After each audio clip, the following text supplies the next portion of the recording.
उत्तर प्रदेश के आखिरी चरण के दौर में हम आकर पहुंच चुके हैं। 7 चरणों में चुनाव और आज आखिरी चरण 40 सीटों पर वोटिंग हो रही है। लेकिन इससे पहले कल रात जो लखनऊ में हुआ उसके मद्देनजर सुरक्षा व्यवस्था बड़ी चाक चौबंद की गई है। तमाम जगहों पर जो 6 जिले हैं जहां पर वोटिंग हो रही है और ख़ास तौर से बनारस में हमारे संवाददाता जो जानकारी दे रहे हैं उसके मुताबिक सुरक्षा कर्मियों की तादाद सुबह 7 बजे जब वोटिंग शुरू हुई तो ज़्यादा थी बनिस्बत वोटरों के। और इस बात का जिक्र लगातार हो रहा था कि जिस तेजी के साथ चुनावी प्रचार और जिस घमासान तरीके से चुनावी प्रचार बनारस में हुआ उसमें सुबह से ही एक उत्साह नज़र जरूर आएगा। 2 तस्वीरें स्क्रीन पर चल रही है, उसमें आप देख रहे हैं एक में एबोवी सिंह जो कि सुबह सुबह वोट डाल के निकले हैं। एबोवी को के खिलाफ इरोम शर्मिला खड़ी हुई है, इसीलिए ये कहीं ना कहीं और सिर्फ 3 सीटों पर चूंकि उनकी पार्टी लड़ रही है इसलिए बहुत मायने नहीं रखता है। लेकिन निजी तौर पर एबोवी सिंह के खिलाफ चुनाव इरोम शर्मिला का लड़ना दरअसल वो जिन मुद्दों को उठाते रही है उस मुद्दों के मद्देनजर महत्वपूर्ण भी है। लेकिन बहरहाल हमारे साथ तमाम वरिष्ठ जर्नलिस्ट जुड़ चुके हैं और अब सवाल ये है, संजय जी एक सवाल हमको लगता है शुरुआत यहीं से होनी चाहिए कि प्रधानमंत्री हो या मुख्यमंत्री हो या राहुल गांधी हो, जो बनारस ने देखा समझा होगा, इतना घमासान चुनाव प्रचार के बाद वोटिंग परसेंटेज बढ़ना चाहिए, पहली बात। दूसरी बात, अगर वोटिंग परसेंटेज बढ़ना चाहिए तो वो एंटी इनकम्बेंसी की दिशा में जाना चाहिए या चूंकि प्रधानमंत्री की भी सीट है और 2.5 बरस से वह भी सांसद वहाँ के हैं तो उस इलाके में जो उन्होंने 2.5 साल पहले वादे किए थे वह भी कहीं कम्बेंसी और एंटी कम्बेंसी के बीच तो नहीं होगा।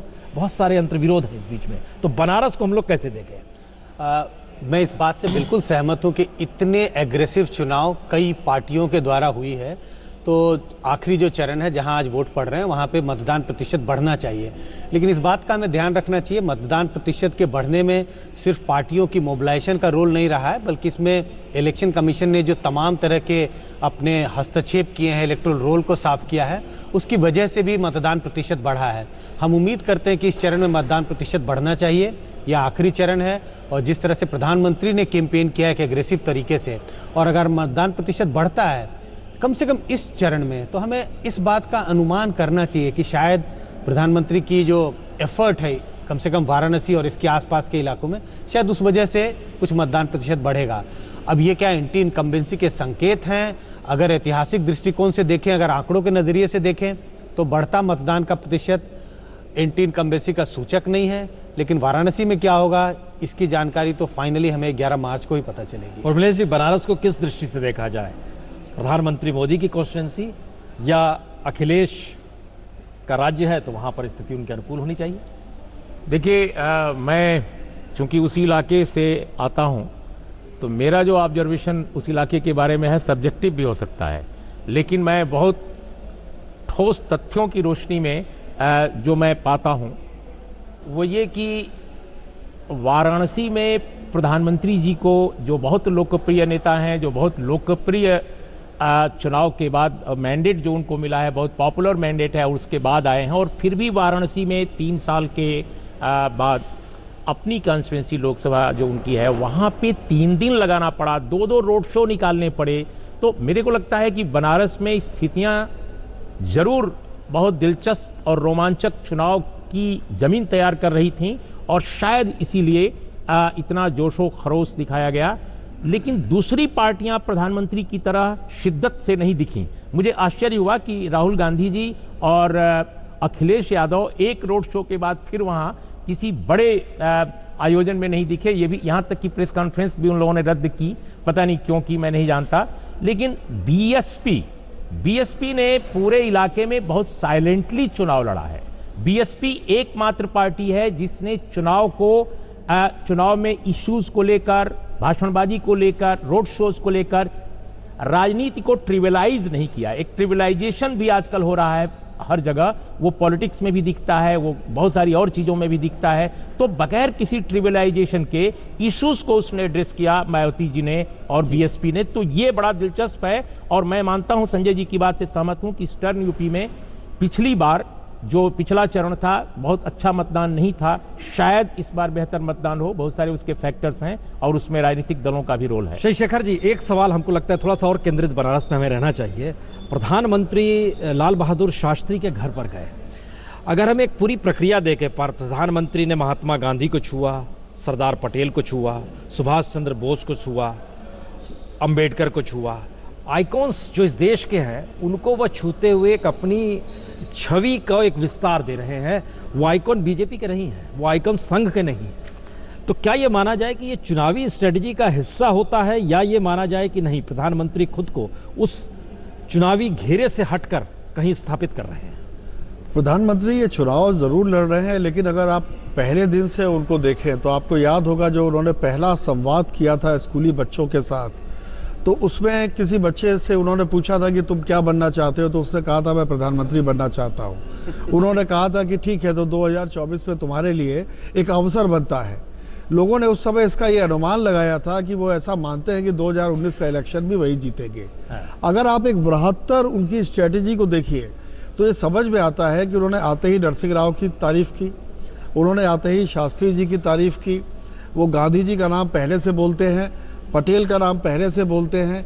इस तरह वो एक संदेश देने की कोशिश करते हैं कि सारी की सारी कांग्रेस और राजनीति इस देश की प्रतीक जो बनाया गया वो एक निश्चित खानदान के लोगों को बनाया गया, जबकि और लोग भी इसके अधिकारी थे। जहाँ तक शास्त्री जी की बात है तो शास्त्री जी के घर पर जाना एक बहुत बड़ा संदेश था वहाँ के लोगों के लिए, क्योंकि शास्त्री जी आज भी वहाँ स्कूली किताबों में पढ़ाए जाते हैं उत्तर प्रदेश में, और वो एक ऐसे प्रतीक पुरुष के तौर पे पढ़ाए जाते हैं जिसने कि सिर पर बस्ता रखकर गंगा को पार किया पढ़ाई करने के लिए। तो गरीबों को एक मैसेज देते हैं, साथ ही गांधी खानदान के खिलाफ एक अप्रोच कैंपेन को हवा देते हैं। ये उनकी सीधी सीधी रणनीति है। तो ये इलेक्शन के लिए मास्टर स्ट्रोक खेला गया? नहीं, इलेक्शन में ये तो 2.5 साल से उनकी एक रणनीति चली आ रही है। इलेक्शन में उन्होंने सदुपयोग किया क्योंकि शास्त्री जी का घर रामनगर में था। गौरतलब ये है कि पिछली 4-5 यात्राएं जो उन्होंने की हैं उसमें वो शास्त्री जी के घर नहीं गए, शास्त्री जी के घर वो इस बार गए। तो वो कोई कसर छोड़ना नहीं चाहते थे इस चुनाव में। 3 दिन उन्होंने लगाए, 3 रोड शो किए, जनता से संवाद किया, मुस्लिम मोहल्लों में जाकर उन्होंने किसी एक ने मैंने देखा कि चादर उनको फेंकी उनकी ओर, उन्होंने चादर को सिर पे रखा।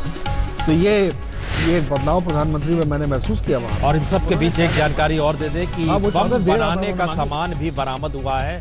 जो लखनऊ में इनकाउंटर हुआ है वो हम साथ साथ जानकारी भी दे रहे हैं, क्योंकि आज सुबह वहाँ पर पहुँचे हैं, एडीजी भी पहुँचे हैं और उनके वरिष्ठ तमाम लोग पहुँचे हैं, एटीएस के लोग भी पहुंचे हैं। और इसके बाद लखनऊ इनकाउंटर के बाद जो बरामदगी हो रही है उसमें कल बात खुले तौर पर कोई नहीं कह रहा था कि आईएस से सीधे संपर्क में है, लेकिन अब चूंकि झंडा बरामद हुआ है और जिसकी जानकारी आई है कि जो पाइप गन लगाया गया था उसकी भी तस्वीर भेजी गई सीरिया, और सीरिया का मतलब बहुत साफ है कि जो हर जहन में है आईएस और बगदादी या उसकी पूरी कार्यप्रणाली के तौर तरीके जो हैं, अब उसको कहीं ना कहीं किसी रूप में ये बहुत साफ तौर पर अब नजर आ रहा है कि आईएस का आतंकवादी हिंदुस्तान में अगर दस्तक दे रहा है तो पहला मौका है जब वो हथियारों के साथ है। ये जो बरामदगी हुई है वो तस्वीर आप स्क्रीन पर देख रहे हैं, और ये शायद एक बड़ा सवाल इसलिए है क्योंकि बहुत दिन नहीं हुए हैं जब देश के गृहमंत्री राजनाथ सिंह ने भी कहा था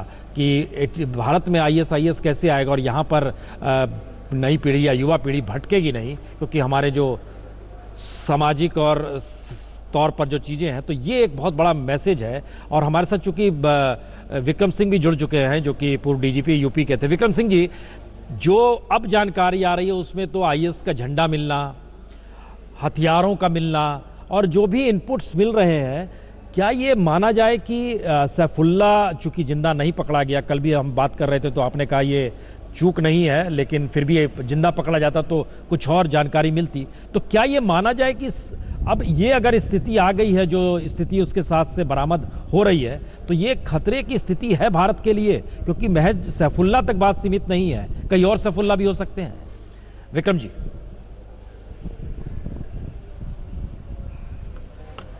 वाजपेयी जी, ये अत्यंत गंभीर और खतरे की घंटी की दस्तक है और इसको हल्के में लेना बहुत घातक होगा।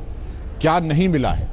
तो इंडिविजुअल हथियार, पाइप बॉम्ब बनाने के उपकरण, इसके अलावा फोटो लेकर के सीरिया को भेजना, और जो प्रचार सामग्री मिली है इससे स्पष्ट है कि इससे ज्यादा क्या बरामदगी हो सकती थी। जो अधिकतम बरामदगी हो सकती थी, अकाट्य साक्ष्य मिलने थे, वो सब मिल चुके हैं। अब केवल इसका सफल अनावरण और अंतिम छोर तक पहुंचना कि जो हमारे युवा अभी भी गुमराह होकर के अभी भूमिगत हैं, लगभग जिनकी संख्या 15 बताई जाती है, उनके बारे में कार्रवाई करना और जो रेडिकलाइज हो चुके हैं उनको डी रेडिकलाइज करना, और इसमें बहुत ही प्रभावी एक युद्ध स्तर पे कार्रवाई की अपेक्षा की जानी चाहिए और जितने शीघ्र शुरू किया जाए उतना ही अच्छा रहेगा, क्योंकि इसमें जो भी विलंब होगा वो बहुत ही नुकसानदायक होगा राष्ट्र के लिए और हम सब के लिए। पीके मिश्रा जी भी हमारे साथ हैं। मिश्रा जी, ये एक सवाल है कि अगर ये खतरे की घंटी है, ये स्थिति भारत के लिए, और पहली बार इससे पहले कंप्यूटर से जुड़ना या कुछ यंगस्टर का मौसूल जाना फिर लौटना, यहाँ गिरफ्तारी हो जाना, लेकिन हथियार के साथ, झंडे के साथ, उसके लिटरेचर के साथ, उसके उस मॉडल के साथ, जिस मॉडल को जिक्र अब वहाँ पर जानकारी आ रही है, एटीएस कर भी रही है, क्या ये माना जाए कि सैफुल्ला अकेला नहीं, और अगर अकेला नहीं है और उसका कोई नेटवर्किंग है इंडिया में, तो इसकी तैयारी हमारी है कि उस नेटवर्किंग को भेदा जाए? बिल्कुल, मैं आपका क्वेश्चन बहुत अच्छी तरह समझा। सैफुल्ला के साथ अभी जो आईएसआईएस का फ्लैग मिलना और राइफल मिलना, ये पहला अटैक है जो आईएसआईएस ने कामयाब हुआ है, और इंडिया में फर्स्ट अटैक उन्होंने किए जो कि आज तक नहीं हुआ था।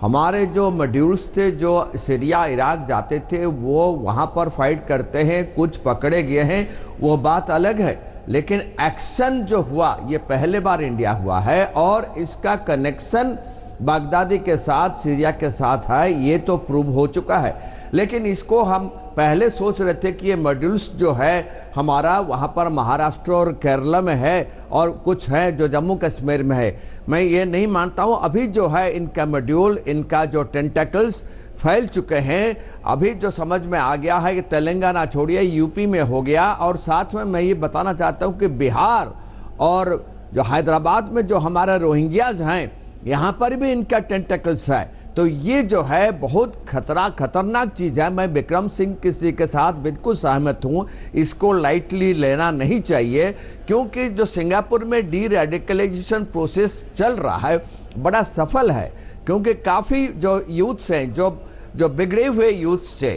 उनको वो डी रेडिकलाइजेशन किए हुए हैं। तो हमारे जो यूथ जाने में सफल नहीं हो सके और रह गए हैं, उनको पकड़े गए हैं, उनको डी रेडिकलाइजेशन करना बहुत ज़रूरी है। और ये जो मॉड्यूल्स हम निकाल रहे हैं, क्योंकि ये अकेला नहीं था, ये एक लोन वोल्फ अटैक नहीं था। जो भी हमारा वहाँ पर ब्लास्ट हुआ, शाहजहां ट्रेन ब्लास्ट हुआ, या पहले वाला कानपुर बस ब्लास्ट में, कानपुर ट्रेन ब्लास्ट में भी ये उसमें इन्वॉल्व थे।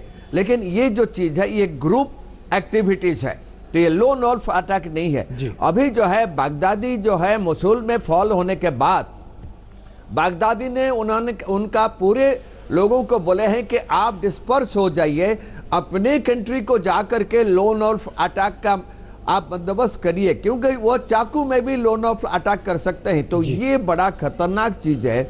जो हमारे यूथ, बिगड़े हुए यूथ सीरिया इराक में है, अगर वो वापस आगे अपना टेंटेकल्स और फैलाए और यूथ को रेडिकलाइजेशन में मदद किए, और आर्म्स एम्युनिशन उनको सीरिया से या पाकिस्तान से या आईएसआई का मदद होता है, तो ये बहुत बड़ी बात है। और मैं इसके साथ बताऊंगा ये ओनली आईएसआईएस नहीं है, इसके साथ आईएसआई का भी हाथ है, कि वो चाहते हैं कि ये चीज़ जो है तहरीके तालिबान पाकिस्तान तो उनके कंट्रोल में नहीं आता है, वो उनको रीडायरेक्ट करना चाहते हैं कि इंडिया में ये चीज़ करने के लिए।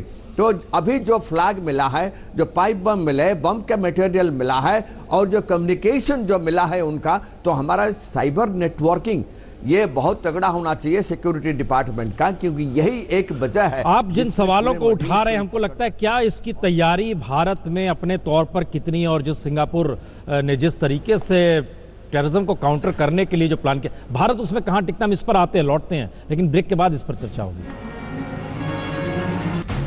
इनकाउंटर के बाद जो चीज़ें बरामद की गई है वो बहुत साफ इंडिकेट कर रही है कि आईएसआईएस के साथ सैफुल्ला के संपर्क थे, और भारत में क्या मॉडल था। लेकिन एक सवाल रुबलेश जी हर जहन में होगा, चूंकि चुनाव भी दूसरी तरफ हो रहा है 6 जिलों में, और तमाम स्थिति जो है देश के भीतर में, और झंडे का मिलना या जो भी चीज़ें मिल रही हैं, क्या ये एक स्थिति बतलाती है कि भारतीय युवा पीढ़ी के, क्योंकि एटीएस का कहना ये भटकाव वाले लड़के हैं, और उत्तर प्रदेश जैसी जगह में, ये कश्मीर नहीं है, ये केरल नहीं है, ये मैसेज सामाजिक तौर पर क्या है और इसका कोई असर क्या इलेक्शन से भी पड़ता है क्या इस पे?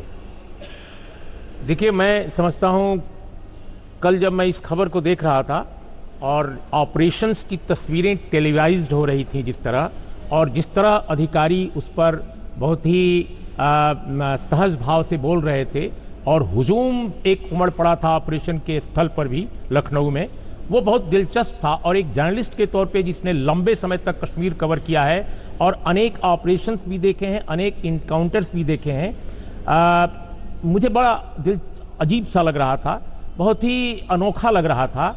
और मैं समझता हूं कि आईएसआईएस को लेकर अब तक या बगदादी को लेकर हमारे देश के बहुत सारे चैनलों पर बगदादी का भूत पर्दे पर उतरता था, लेकिन बगदादी का दूत हो या भूत हो मैं नहीं जानता, लेकिन ये चुनाव के ऐन मौके पर आना बहुत दिलचस्प, बहुत ही रहस्यमय और बहुत ही खतरनाक और बहुत ही चिंता जगाने वाली बात है। जो आधिकारिक तौर पे चीजें सामने आई हैं, एक नागरिक के तौर पे, एक जर्नलिस्ट के तौर पे हम जैसे लोग न तो उसकी पुष्टि कर सकते हैं न उसकी अपुष्टि कर सकते हैं, लेकिन ये बहुत खतरनाक मंजर है। ये बात निकली दरअसल पिपरिया से, मध्य प्रदेश से, और शिवराज सिंह चौहान का क्या कहना है इस पर, जो वहां के सीएम हैं?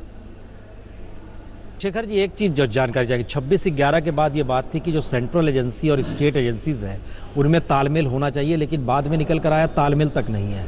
शिवराज सिंह चौहान कह रहे तो ये बात आई कि ये तालमेल बन रहा है धीरे धीरे, या ये एक ऐसा स्थिति है जिसमें अभी भी भारत जो है टेररिज्म को किस रूप में काउंटर करे, इसके रास्ते उसके पास अब भी उलझे हुए हैं। 26/11 के बाद सुरक्षा एजेंसियों ने एक लंबी दूरी तय की है अपने को तालमेल करने में, अपने को इक्विप्ड करने में। और मुझे ऐसा लगता है कि ये जो भी कांड हुआ, एक इसका पॉलिटिकल फलितार्थ लोग निकालेंगे ज़रूर, पर मैं इसके खिलाफ हूँ। अगर यही इनपुट पश्चिम बंगाल से मिला होता तो शायद कोई और बात हो रही होती। तो आतंकवाद को आतंकवाद के तौर पर ही लेना चाहिए। ये बात अलग है कि जब समीक्षाएँ होती हैं तो समीक्षाओं में कुछ ऐसे तत्व भी निकलते हैं जो इशारे करते हैं, और उसके लिए नेताओं को सावधान रहना चाहिए। और ये इसलिए भी कहीं ज़्यादा महत्वपूर्ण है क्योंकि जब कानपुर में रेल दुर्घटनाएं हुई थी उसके बाद जो मोदी सरकार की तरफ से कहा गया, अखिलेश ने रैली तक में कहा कि वो अपनी नाकामियां छुपा रहे हैं। तो टेररिज्म की अलग अलग व्याख्या राजनीतिक तौर पर कहीं ना कहीं एक अच्छे संकेत है नहीं। लेकिन एक छोटे से ब्रेक के बाद तुरंत लौटते हैं।